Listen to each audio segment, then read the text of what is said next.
Oi, gente, tudo bem? Aqui é a Thalita do Conversas pra Vida e hoje a gente vai conversar um pouco sobre momentos difíceis ou grandes dificuldades na vida, ou sobre aquelas fases que a vida da gente parece que tudo tá dando errado. E eu sei que isso acontece com todo mundo. Todo mundo já passou por esses momentos. E eles são momentos potencialmente capazes de tirarem a nossa força e a nossa capacidade de tomar decisões. Porque em alguns desses momentos eles são muito fortes, às vezes são perdas muito grandes, são dores muito grandes e eles realmente podem tirar a nossa capacidade, a nossa força de tomar decisões. Eles parecem que nos neutralizam. A dor é tão forte que por alguns momentos eu pareço ficar anestesiada e ali sem saber o que fazer. Eu não sei se vocês já passaram por isso. Eu acho que quase todos nós já vivemos esse momento de uma perda muito grande, de uma dor muito intensa. E aí vem essa sensação de anestesia, de que eu não sei muito bem o que fazer. E aí a vida para. Porque se eu não consigo tomar uma decisão, justamente nesse momento a vida para. Porque é no momento da dor, é no momento da crise que a gente precisa tomar decisões, que a gente precisa agir. Isso é muito cruel, né? É muito cruel na hora que você tá mais doída, na hora que você tá mais ferida por dentro, você tem que tomar decisões práticas, decisões objetivas, você tem que agir. E nem todo mundo consegue fazer isso. E aí a vida estaciona. E infelizmente também a vida não espera a nossa dor passar. A vida não espera que as nossas feridas cicatrizem. A vida pede constantemente movimento. A vida não vai esperar que você melhore, que a dor do luto passe ou que o seu susto se acomode. Não. A vida vai te dizer todo dia: olha, vamos lá, eu quero que você se mobilize e você precisa agir. E é muito difícil, né? Esse é o momento mais difícil da nossa vida. Então foi pensando nisso que hoje eu resolvi conversar um pouquinho com você sobre isso. E são nesses momentos que às vezes a gente quer, eu não sei se vocês têm essa sensação, que às vezes a gente quer aquela mão que nos guie. Aqui, vem cá. Faça isso, isso, isso, e assim vai funcionar. Às vezes a gente precisa disso e a gente quer isso. Só que outra coisa que também é muito cruel dessa situação é que às vezes as outras pessoas também estão vivendo grandes dores, grandes momentos de sofrimento e grandes dificuldades. E elas não vão poder nos ajudar, não por egoísmo, mas por necessidade. Elas também estão envolvidas ali com a confusão própria da vida delas. Tem um ditado antigo que fala assim: cada um no seu canto sofre seu tanto. E é mais ou menos isso. Quando eu estou sofrendo, o meu amigo, o meu parente mais próximo, o meu vizinho também está sofrendo, também está passando por uma dificuldade e ele não vai poder me ajudar. Então, a primeira coisa que é preciso a gente deixar claro e que talvez nos assuste, que o momento de sofrimento, e aí vem a primeira pancada desse vídeo, é que o momento de sofrimento é absolutamente solitário, gente. É solitário. A dor é só nossa. Por mais que alguém esteja ao seu lado, ninguém sabe o tamanho da dor que você está sentindo. E ninguém vai poder curar a sua dor a não ser você mesmo. Por mais que a pessoa esteja ali do lado, e que bom que tenha, se tiver, que bom, né? Mas por mais que ela esteja ali, ela não sabe a dor que você está sentindo. Eu falo que dor é igual carteira de identidade, é pessoal e intransferível. É só sua.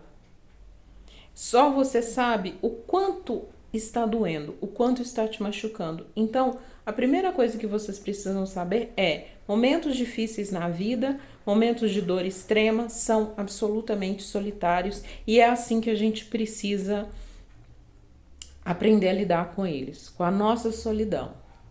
E não fiquem assustados, porque, como eu já falei em outros vídeos, vocês sim têm forças para lidar com esses momentos. Vocês têm sim.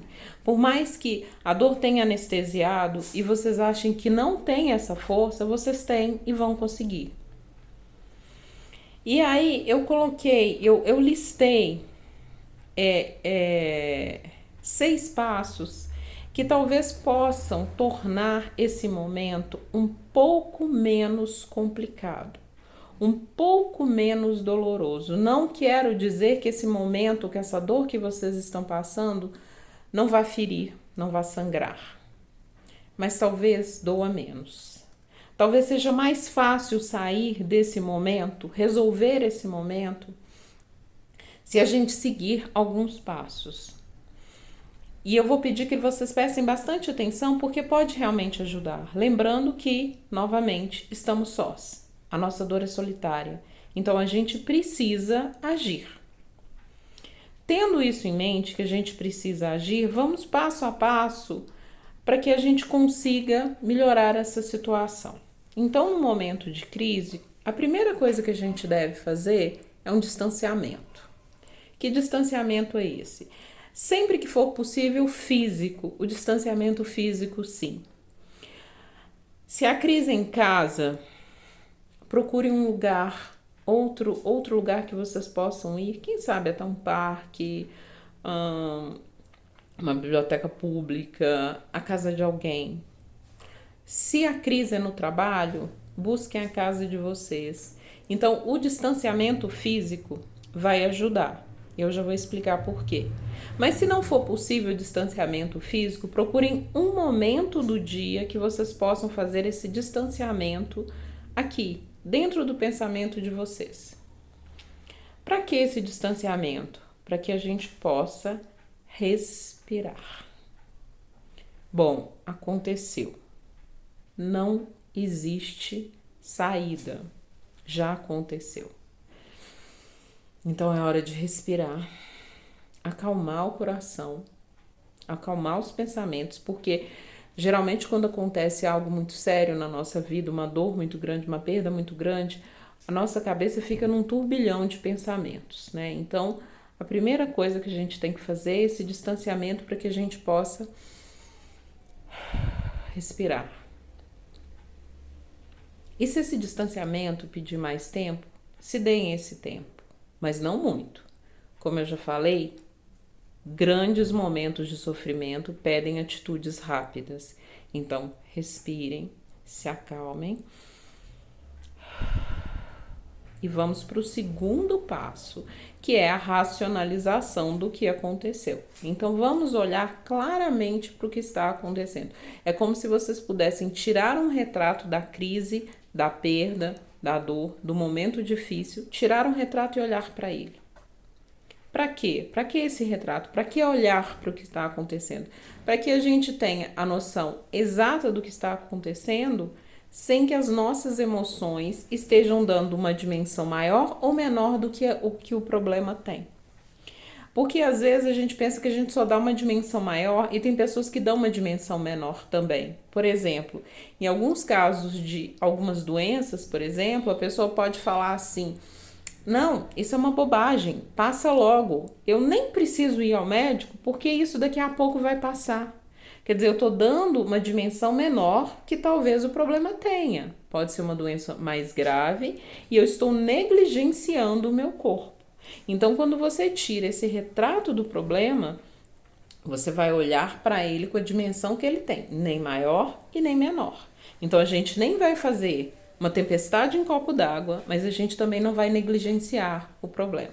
É olhar para o problema como ele é. O que aconteceu comigo? O que aconteceu na minha vida? O que aconteceu no meu trabalho? Quem eu perdi? Quem se foi? A partir desse momento, eu já sei o que aconteceu e aí eu vou olhar. O terceiro passo é olhar para as perdas. Diante desse fato, com a dimensão que ele tem, com o tamanho exato que ele tem. Agora eu vou listar as minhas perdas. E vocês podem até colocar isso num papel, porque quando a gente olha para aquilo, também é uma volta, é estar na realidade. Então, o que eu perdi? Vamos imaginar que eu perdi o meu emprego. Bom, eu perdi minha renda imediata, eu perdi o meu lugar social,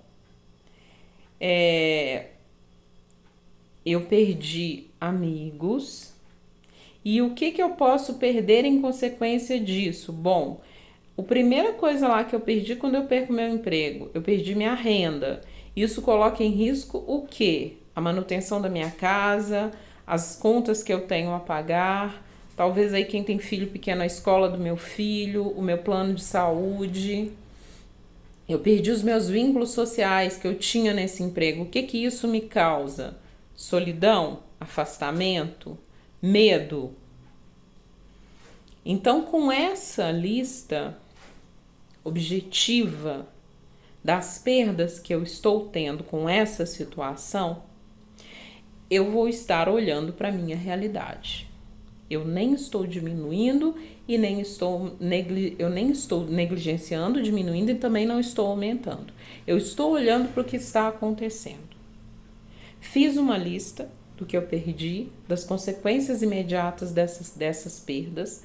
Agora, esse é o momento mais importante dessa lista, que é o quarto passo, que é fazer o que é possível. Então, eu vou para uma outra lista, essa é muito importante, é fazer o que é possível.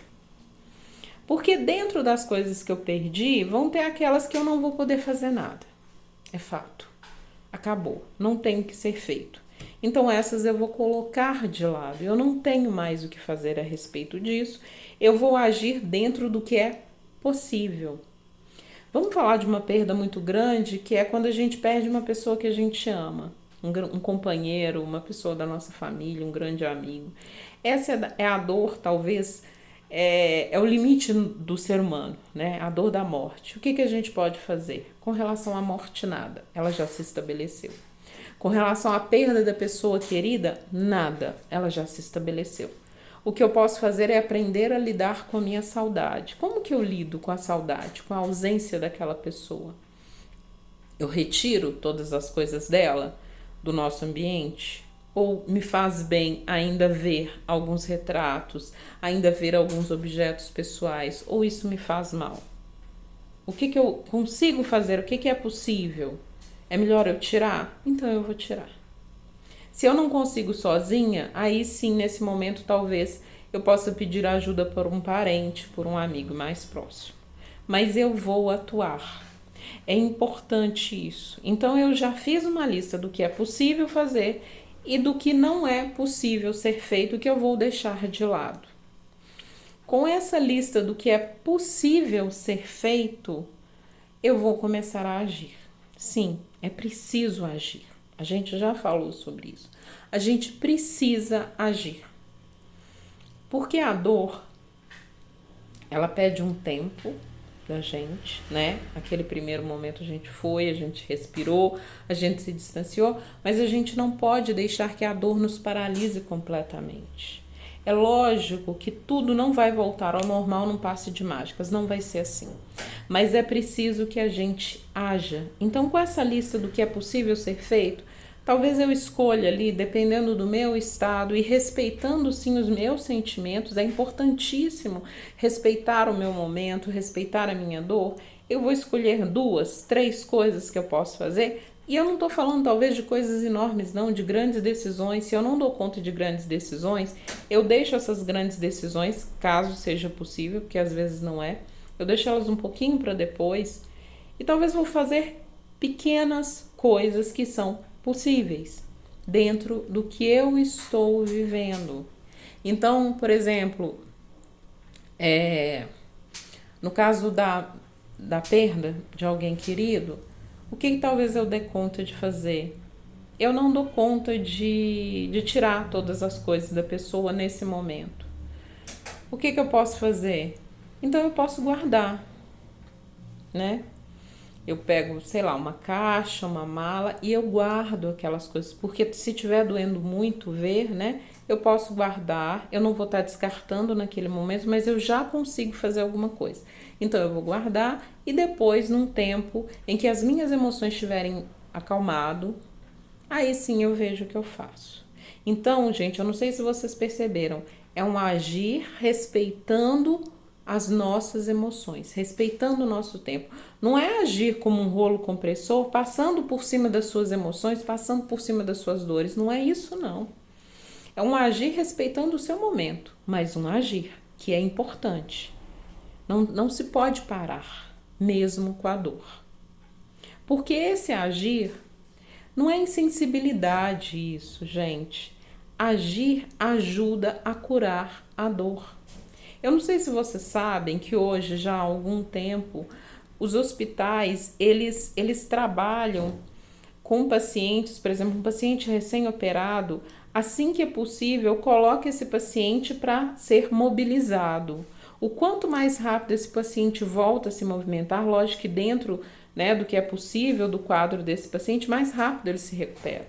A gente já sabe que a imobilidade afeta o corpo humano, afeta de uma maneira bastante grave o corpo humano. Isso serve para as nossas emoções, para a vida também. Então, agir é importante, um agir que vai respeitar as suas emoções, mas que vai estar acontecendo. O último passo aí, e aí a sexta etapa, é sempre reavaliar.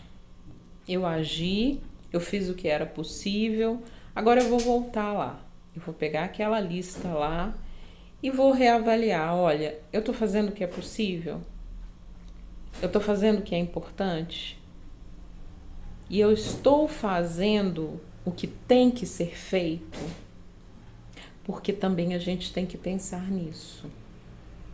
Mesmo nesses momentos de dor extrema, às vezes, de perdas muito grandes, tem coisas que têm que serem feitas e a gente vai ter que fazer. Então, essa reavaliação é sempre importante. Quando fazer essa reavaliação depende de cada um. Pode ser no final de uma semana, pode ser no final de um mês. Mas eu sempre acho adequado,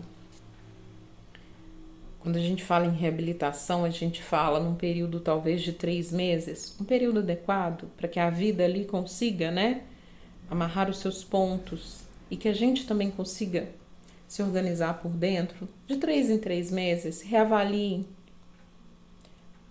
aquela lista lá que vocês fizeram, aquele retrato que vocês tiraram da crise. Olha, peraí, como que eu estava nesse momento e como eu estou agora? Vocês estão vendo por que também é importante colocar no papel?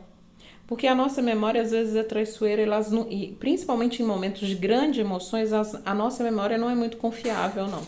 Então, quando vocês colocarem no papel, vocês vão ter ali um documento pessoal, muito pessoal, de como vocês estavam naquele momento e de como vocês estão agora. Olha, realmente eu estava muito mal aqui, mas agora eu já consigo respirar um pouquinho. Ainda dói? Sim, ainda dói, mas eu já consigo respirar. Eu já posso mexer um pouco mais naquelas coisas que precisam ser feitas e que naquele momento eu não consegui fazer? Agora dá. Então, essa reavaliação constante, periódica, ela é sempre importante. Então, só para revisar com vocês esses passos aí, né, de como agir nos momentos de dor, eu vou falar os 6 passos de novo, pra gente gravar eles aí. Então, o primeiro passo é o distanciamento. O segundo passo é você fazer uma racionalização, tirar uma foto, né, do seu problema, do que está acontecendo. O terceiro é fazer uma lista do que você perdeu, das suas perdas e do que é possível. E aí, o quarto passo é fazer uma lista do que é possível ser feito diante dessas perdas. Depois é avaliar, agir, né? Fez a lista, aí você vai agir. E você começa, se for esse o caso, começa com o pequeno e vai, né, tomando as maiores decisões com o tempo. E depois de tempos em tempos você faz uma reavaliação. Gente, eu espero ter ajudado, eu espero ter contribuído. Nós estamos vivendo momentos de grandes perdas e grandes perdas nos forçam, às vezes, a grandes desistências. Então, o que eu digo para vocês é: não desistam. As perdas vão vir, elas vão estar na nossa vida, mas não desistam. Vocês têm sim força para conseguir continuar. Muito obrigado e eu peço, se o vídeo foi útil, que vocês compartilhem com seus amigos, com seus grupos. Muito obrigada e até o próximo vídeo.